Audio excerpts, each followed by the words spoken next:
In the heart of Johannesburg's bustling creative district, tucked away in a quiet corner, lies the GinJ Workshop. This wasn't just any art studio. It was the dream of Gina Jacobs, a sculptor whose talent was as fiery as her personality. Gina was known for being brilliant, ambitious, and a little bit untamable. Her art was her life, and her latest project, an exhibition titled The Shape of Love, was her most personal one yet. She poured her soul into cold metal and unyielding stone, trying to capture the very essence of connection.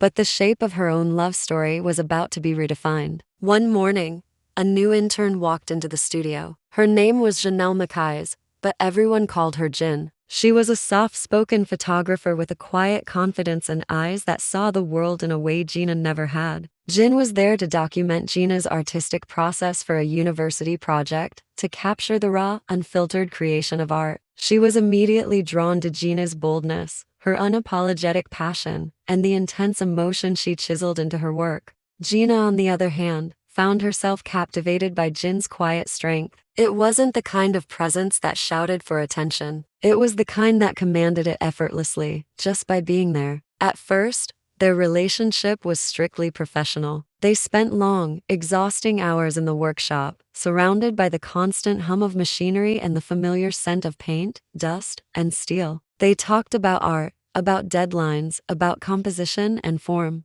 But as the days turned into weeks, something else started to build between them. An unspoken tension, a silent conversation happening in the spaces between their words. Gina started noticing the little things. The way Jin's camera would linger on her hands as she worked the clay, capturing the strength and the gentleness in her touch. She noticed the small, almost imperceptible smile that would play on Jin's lips whenever Gina teased her. And she felt the weight of the silence that hung in the air after every shared glance. A silence that was louder than any of the tools in the workshop. The world outside seemed to conspire with the feelings growing inside. One evening, a storm rolled over Johannesburg, and the power in the workshop suddenly went out, plunging them into darkness. The only light came from the few candles Gina quickly lit, wanting to keep working, to channel the storm's energy into her art. Gin stayed. She claimed she wanted to capture the raw, dramatic emotion of the storm and the candlelight. But as thunder cracked and rattled the windows, Gina turned, and her breath caught in her throat. Gin was just staring at her,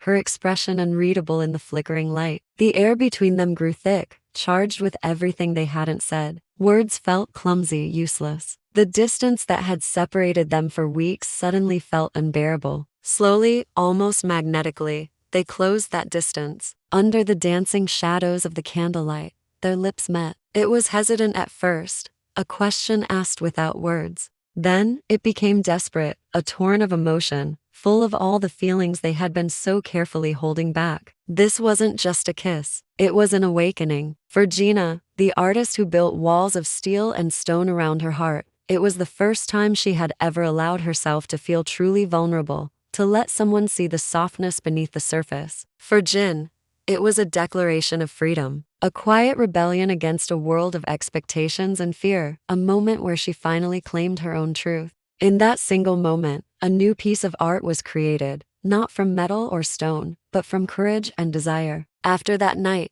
everything in the GinJ Workshop felt different. The space was no longer just a place of work. It was their sanctuary. Their relationship blossomed, tended to in secret, away from prying eyes. They found their love in stolen moments between intense art installations, in whispered secrets shared over late-night coffee, and in gentle touches disguised as accidental brushes of hands. Their connection began to bleed into their work, creating a beautiful synergy. Gina's sculptures, once sharp and abstract, became softer, more human, imbued with a new tenderness. Jin's photographs started to capture the delicate, intimate dance of love without boundaries, telling stories of quiet passion and shared glances. They were creating a world for themselves, a world of art and love. But secrets, especially in a tight-knit community, rarely stay secrets for long. Whispers began to circulate in the art world.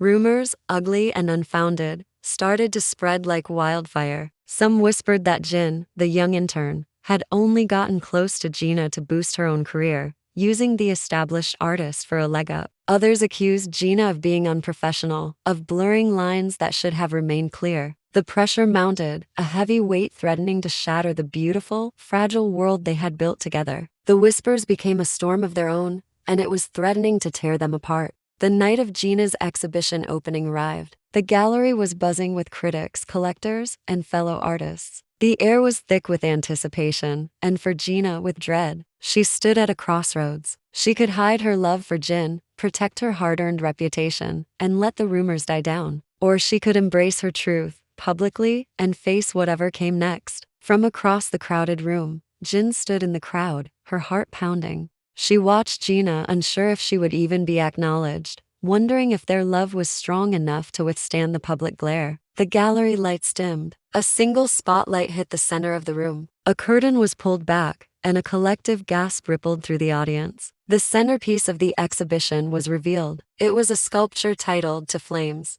It depicted the forms of two women, leaning into each other, their bodies gracefully merging into a single, unified shape, a breathtaking symbol of passion, connection, and unity. It was their story, cast in bronze. Gina stepped forward into the spotlight, her voice clear and steady. "Art is truth," she began, her eyes scanning the crowd until they found Jin's. "And this," she said, her voice filled with emotion, "this is mine." Then, in front of everyone, in front of the flashing cameras, and the whispering critics, she walked over to Jin and reached for her hand, pulling her into the light. More cameras flashed, whispers erupted into murmurs, but in that moment, neither of them cared. Their love was no longer a secret confined to the workshop. It was art. It was truth. The exhibition became a sensation, but not because of the controversy. It was a success because of its raw, unapologetic honesty. It resonated with people. The GinJ Workshop became known as more than just a studio. It evolved into a beacon, a sanctuary for love in all its beautiful, diverse forms. It became a place where art and love were one and the same. In the final scene, we see Gina and Jin standing together in the now quiet gallery, hand in hand. They gaze at their work, bathed in the warm, golden light of the morning sun streaming through the windows.